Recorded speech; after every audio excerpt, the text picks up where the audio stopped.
A network of knowledge is valued by publishing a research paper with integrity. According to Sheehan 2005, a survey has been conducted on a group of researchers, and 17% of the researchers said that they personally know that the misconduct happened in their research field for more than 10 years. And the publication misconduct that the researchers may commit include fabrication, falsification, and plagiarism. Data fabrication is the making up of the data and research findings, while data falsification involves changing or omitting data to give a false impression. Plagiarism involves the use of another person's idea without acknowledging the person. Hence, in this presentation, we will present to you a real issue about a researcher that has committed several misconduct in his research.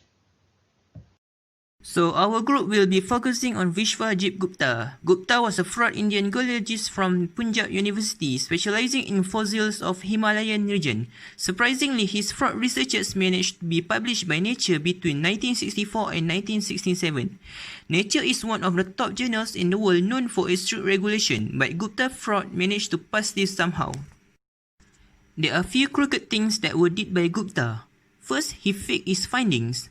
For example, in one of his articles in Nature, he claimed to found the first graptolites in Himalayan region. However, this fraud began to expose itself when another researcher, Professor John Talon, made a visit there. He searched Gupta's claimed area and found nothing or anything similar to graptolites. Only rocks with different age were found there.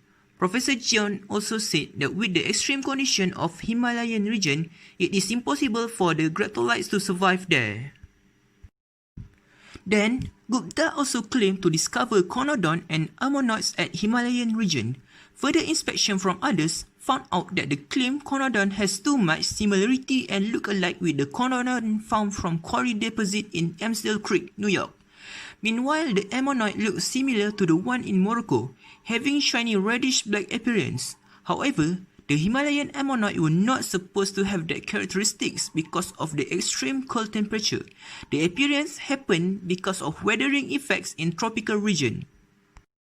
Next, Gupta also tricked other researchers to join or help him in his fraud. The other researchers sadly never knew it was a fraud when being asked by him. For an instance, in the case of Gupta fossil's fish skull, Gupta gave this fossil to a researcher and tricked him that it could be a new species. The researcher agreed to join due to being excited. In reality, the fossil was actually a fish commonly found in China. Gupta bought it when he visited China prior to this. There are various factors which contribute to the arising of this issue. Firstly, absence of statutory body to monitor and deal with matters related to scientific misconduct in India. This allowed those researchers, including Gupta, to plagiarize their works without being realized by other people. Secondly, to secure a higher position in institution for own satisfaction. As a proof, he managed to become the youngest professor at Punjab University at the age of 36 years old after having written 450 scientific papers for the past 25 years. Next, enjoying fame acquired at a very young age. At the age of 22 years old, Gupta was given a chance to collaborate with other researchers in writing a paper for the well-known science journal entitled Nature. He also had been appointed as a delegate for international scientific conferences after the Punjab University had awarded him with a doctoral degree in 1966. Besides, availability of software which aided to conceal and fabricate findings, Gupta was able to convince other researchers about his false fossils until he managed to publish a lot of papers related to the Himalayas fossils which actually belong to other regions. Lastly, unaware of possible penalties of involving in research misconduct. Thus, he might think that all of his actions were just minor mistakes, but actually it was really bad and embarrassing, since he was an intellectual individual which should be a good example to the others. The implications of the issue include the researchers who have worked with Gupta on the false studies were investigated, even though they claim that they are also deceived by Gupta lies. It is responsible for a researcher to confirm the details and information of their studies.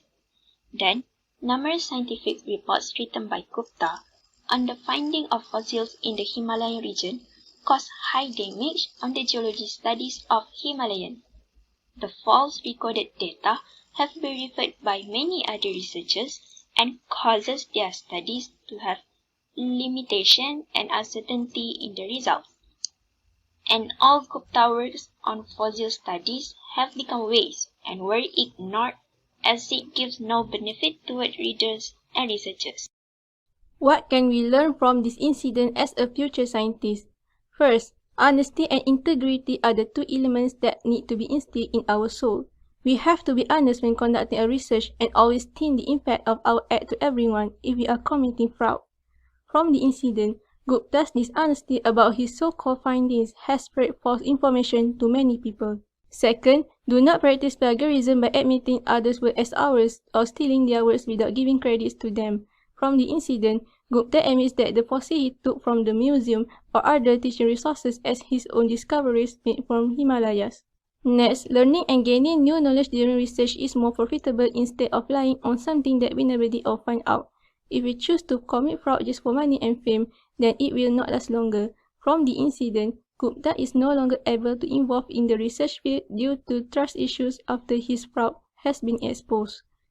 Finally, based on Gupta's incident, it is important for us to choose the right partner in writing papers so that we will not get involved in spreading false information without we notice it.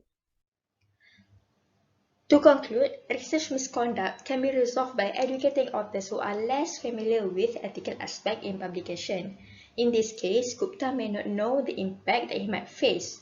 And as mentioned in the introduction, there are some researchers that know the misconduct happens surrounding them, but they do not know how to react to that, or they do not know what action should be taken.